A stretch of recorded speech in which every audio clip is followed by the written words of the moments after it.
Bienvenidos al Cuento del Estado, tu ventana semanal para conectar con la realidad política y económica con una perspectiva liberal. Desde el norte y el sur de España somos Íñigo Sagredo y Miguel Enrile, dos ingenieros apasionados por la economía, la política y la libertad, que venimos a explicar por qué no nos queremos el cuento. Hola Íñigo, ¿qué tal? ¿Cómo estás, Miguel? ¿Qué tal? Pues muy bien, aquí traemos otro capítulo del podcast. Con bastantes ganas, muy interesante. Con muchísimas ganas. Os vamos a contar cuáles son nuestros próximos pasos con el podcast, ¿no? Porque nosotros al final lo que queremos es dar la batalla cultural. Y es también coger algo de relevancia y decir, oye, estas ideas se ponen sobre la mesa y existen y las vamos a defender. A día de hoy estas ideas están marginadísimas del discurso social. No hay ninguna persona realmente libertaria bueno, hay muchas personas, ¿no? Pero en política, a niveles más mediáticos y tal, como que no hay nada, ¿no? Y entonces nosotros queremos pues, salir un poco o ampliar más bien nuestra relevancia. ¿Y cómo estamos planteando hacerlo? Pues lo siguiente que vamos a hacer es, igual que, por ejemplo, en el anterior podcast, que si no lo habéis escuchado podéis ir, incrementamos la dureza, o sea, ya vamos aquí, ya no estamos así diciendo, ay, esto debería ser así, no, ya vamos aquí contra la casta y vamos duros. Pues vamos a hacer lo mismo, pero cambiando al formato vídeo, alternándolo con el formato vídeo, para lo cual, si queréis ver estos vídeos, que van a ser un concepto distinto, van a ser vídeos cortitos, de 30 segundos, de 1 minuto, tocando un tema rápidamente, pues nos podéis seguir en el Twitter, Cuento del Estado. Y también abriremos, pues como al final el vídeo es muy fácil de replicar en muchas plataformas, entiendo que también tenemos que discutirlo, ¿no? Pero TikTok, que tiene gran relevancia. Claro, hablaremos de TikTok, hablaremos lo que sea, pero Twitter va a ser nuestra herramienta de comunicación de lo que estemos haciendo. Va a ser el centro. Cuando subamos un TikTok estará en Twitter, cuando subamos un podcast estará en Twitter. Si nos seguís en Twitter os enteraréis de todo. Lo decimos porque ahora ya el podcast lo vamos a seguir llevando, pero no va a ser el centro como ha sido hasta ahora. Hasta ahora era el centro de nuestra batalla cultural. Ahora vamos a ampliar y a ir a por más aspectos, a por más redes sociales, a por más formatos. Entonces, para que nos podáis seguir escuchando, pues mirad en Twitter. Sí, genial. Y tenemos algunos planes sobre, bueno, pues dar la batalla cultural en todos los ámbitos posibles, incluso debatiendo con personas que piensen diferente, en formato vídeo, en formato audio. Pero bueno, iremos trayendo eso, iremos actualizando, como dice Miguel, en Twitter. Y salir a la vía pública. Efectivamente. Pero bueno, eso ya lo haremos. Y el tema que traemos hoy es cómo desmontar al marxismo. Efectivamente. Toda la razón, Miguel. Este tema es muy relevante, en nuestra opinión, porque creemos que el marxismo es la base de muchas de las políticas y de muchas de las acciones que estamos viendo por parte de nuestros gobernantes a día de hoy. Muchas de las razones por las que se justifican es porque creen que existe este concepto de la plusvalía, ¿no? De que al trabajador se le roba una parte, de que el gobierno tiene que proteger a los trabajadores, que hay que intervenir porque la economía no es... Bueno, vamos a entrar en cada uno de estos puntos. Yo en conversaciones con personas he llegado a escuchar que las personas que son ricas lo son a costa de los pobres, ¿verdad? O sea, que si en España hay algunos ricos es porque tiene que haber pobres. Y si en España somos todos razonablemente ricos es porque en otros países son pobres y podemos hacer que ellos trabajen para nosotros. Esto es profundamente errado y vamos a entrar a explicar por qué. Con lo cual, el objetivo en este podcast es desmontar al marxismo y al estatismo de forma tajante. Y uno puede decir, a ver Íñigo, a ver Miguel, estáis haciendo un podcast de 22, 25 minutos, ¿cómo vais a desmontar a Marx? Que tiene miles y miles y miles de páginas escritas. Bueno, mi opinión es que Marx es efectivamente un gigante intelectual, tiene una coherencia interna en su discurso muy fuerte, pero es un gigante con piernas de barro. Es decir, sus fundamentos son totalmente errados. Sobre ellos construye una teoría súper sistemática, pero sus fundamentos son totalmente errados. Y vamos a tocarlos. Y lo que vamos a centrar es en la teoría del valor trabajo de Marx. Entonces, vamos a contar un poco la historia de qué le hace llegar a Marx a esta teoría del valor trabajo.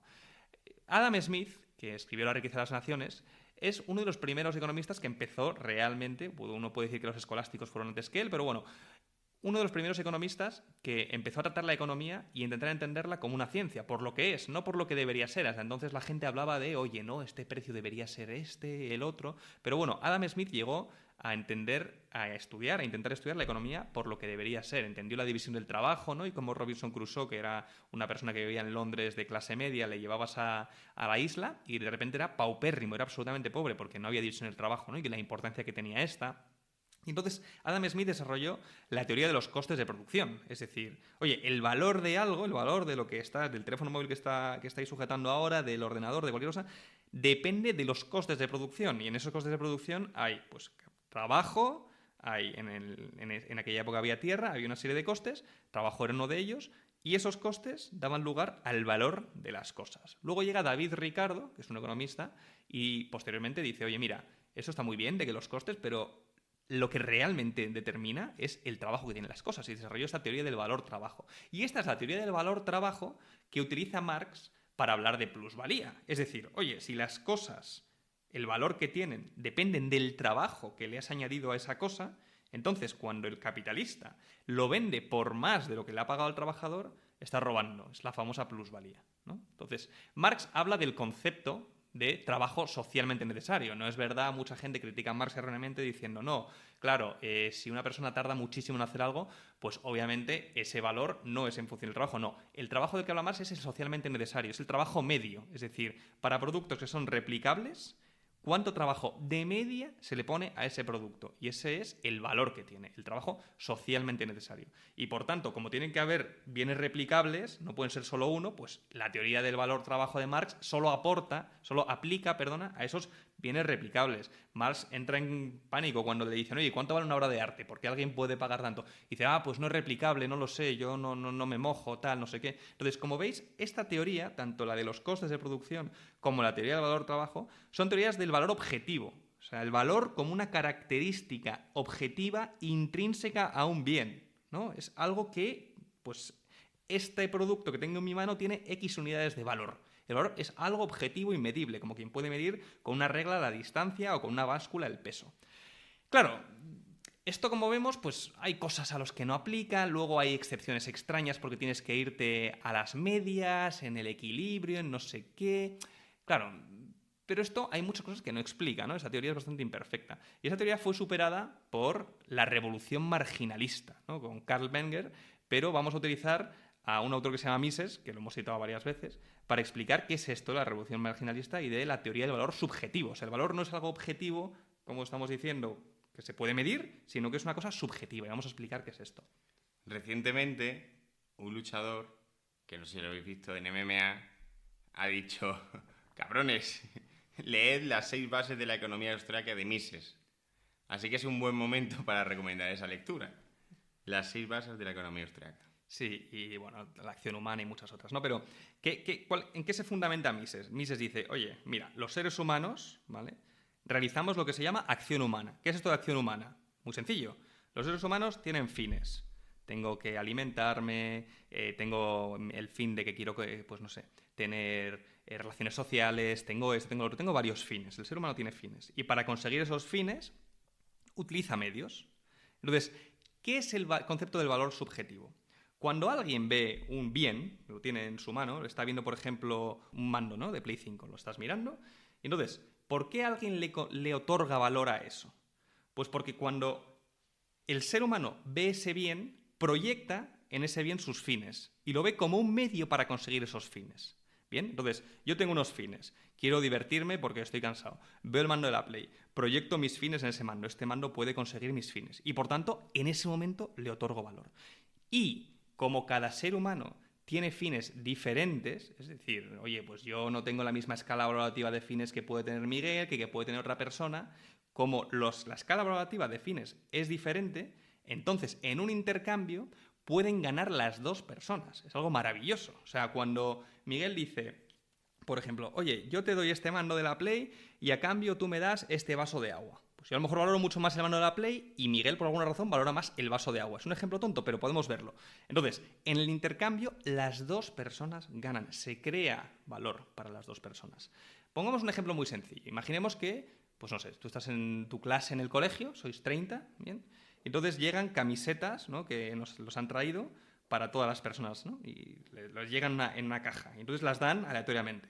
Y cada uno recibe una camiseta pues que no le corresponde, ¿no? Porque algunas chicas reciben las de chicos, los chicos las de chicas, algunas personas reciben de tallas más grandes, más pequeñas. Y entonces, pues cada uno tiene su camiseta y las intercambian libremente para conseguir una situación más óptima.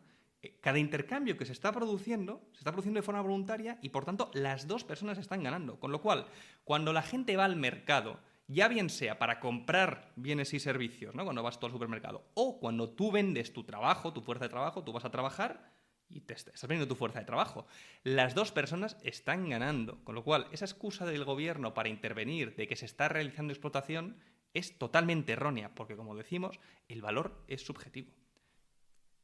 Pero entonces, Íñigo, según esto que nos has contado, ¿el valor de las cosas es su precio? Esta es una buena pregunta. Cuando tú vas al mercado, entonces tú dices, oye, voy a dar una cantidad de dinero a cambio de recibir un bien, ¿no? Pues, por ejemplo, supongamos que alguien va a comprar, no lo sé, cualquier producto, un lápiz, ¿no?, a la tienda y le cobran un precio. La pregunta es, ¿ese precio es el valor que tiene? No, ese precio lo único que te está indicando es que una persona está dispuesta a cambiar cierta cantidad de dinero por ese bien y la otra persona está dispuesta a darte ese bien por cierta cantidad de dinero. ¿Por qué? Porque las dos personas valoran subjetivamente más lo que van a recibir que lo que están dando. Con lo cual, el precio, efectivamente, pues, no es como tal el valor, sino que el valor es subjetivo e intrínseco a cada una de las personas. Otro concepto importante es la revolución marginal esta, que incluso parte de la escuela austríaca, que es lo que dijo el luchador de MMA en cuestión, es la idea de cuál es realmente el valor que tiene algo, ¿no? Es la idea del valor marginal. ¿Qué significa esto? Vamos a verlo con un ejemplo súper sencillo que a mí, vamos, me acuerdo que me lo intentaron explicar muchas veces y yo no lo entendía. No sé si te han explicado alguna vez en este ejemplo, Miguel, de, oye, tal, ¿cuánto es el valor del agua? Pues imagínate que te bebes un vaso. Al principio es muy valioso porque tienes sed, pero luego si te bebes otro ya cada vez menos, tienes una utilidad marginal menor. Cuanto más bebes, hay un momento en que ya no quieres agua. Incluso negativa. Ay, no puedo más, me muero, no quiero más agua, por favor. Bueno, pues este no es el concepto. El concepto realmente es muy fácil de ilustrar con un ejemplo. Tú imagínate que estás en el desierto, con muchísima sed. Y de repente te encuentras detrás de una roca, milagrosamente, 7 vasos de agua, puestos así detrás de una roca. Y de repente dices, joder, tal, 7 vasos de agua, gracias a Dios, tal. El primer vaso de agua, ¿para qué lo quiero? Me lo voy a beber porque tengo muchísima sed. El segundo también me lo bebo. El tercero, tengo que limpiarme una herida que tengo, así que me la voy a limpiar. El cuarto, bueno, voy a limpiar un poco las manos, que las tengo ásperas y encima es que me he hecho alguna herida y tal. El quinto me lo voy a beber y el sexto lo voy a usar para lavarme el pelo. Vale, y ya pues tienes 6 vasos de agua, imagínate, tal. Y de repente coges el primero para beberlo, te estás muriendo de sed y se te cae a la arena. ¡Ay, se cae todo el agua! ¿Cuál es el valor que has perdido? ¿Has perdido el valor del primer vaso de agua que lo necesitabas porque te morías de sed? ¿O realmente has perdido el del último que está disponible? El que te ibas a usar para lavar el pelo. El del último disponible. El marginal, el último. Con lo cual, ese es el concepto de que el valor, la utilidad marginal del valor. El valor es la última unidad que está disponible para el consumo. Pero bueno, por llevarlo a un terreno más práctico, porque a mí, Miguel ya lo sabe, a mí me encanta entrar en la teoría, en las cosas de detalle, etcétera, pero vamos a traerlo un poco más al terreno de la actualidad. La idea del socialismo, socialdemocracia, y por qué el socialismo no es que sea indeseable, sino que es imposible. Y la razón es el problema del cálculo económico. Es decir, si no hay precios, si no hay un sistema de precios, no se puede calcular en qué invertir. El gobierno, si quiere controlar la economía, no tiene ni la menor idea de dónde gastar. A la hora de gastar, hay 4 maneras de hacerlo. Tú puedes gastar tu dinero en ti. Ahí es cuando mejor se gasta, porque el cálculo económico que haces es perfecto. Tú sabes exactamente cuál es el valor marginal que tú le aportas subjetivamente a cada cosa. Es la única manera de que tú aciertes en lo que tú te quieres gastar. La segunda es gastar tu dinero en otros. Cuando tú gastas tu dinero en otro, cuando estás haciendo un regalo o algo así, ya entra una especie de ecuación, donde quieres gastar lo mínimo que genere el máximo. Es decir, si la máxima felicidad que le voy a generar a otro, imagínate que es 10, y con eso necesito 5, pues le voy a regalar 5, no le voy a regalar 10, si ya no lo voy a generar más, por un poner. Entonces ya ahí no es exactamente lo mismo porque ya empiezas a tener que calcular lo que otro quiere. Luego está el gastar el dinero de otros en ti. Eso, pues mira, a niveles pequeños lo podemos ver, por ejemplo, cuando vas a una cena. Si en una cena dices, venga, pagamos entre todos, se suele pedir más, es incluso natural. ¿Pero por qué? Porque si yo me pido una cerveza más, no voy a pagar 3 euros, voy a pagar 30 céntimos. Y el de al lado también se las está pidiendo. Entonces, de alguna manera, a ver, todavía tampoco te vas a flipar, porque tienes que pagar tú tu parte y vas a intentar que el de al lado no se flipe, pero va a estar más diseminado el gasto, ¿no? Y luego está la cuarta manera de gastar, que es la manera socialista de gastar, que es gastar lo de otros en otros. O sea, ni tú recibes ni tú das, a ti te llega y tú lo sueltas. Eso es imposible. Eso es coger y si estás en un restaurante, a la mesa al lado de 20 personas que no conoces de nada, pedirle tú la comida.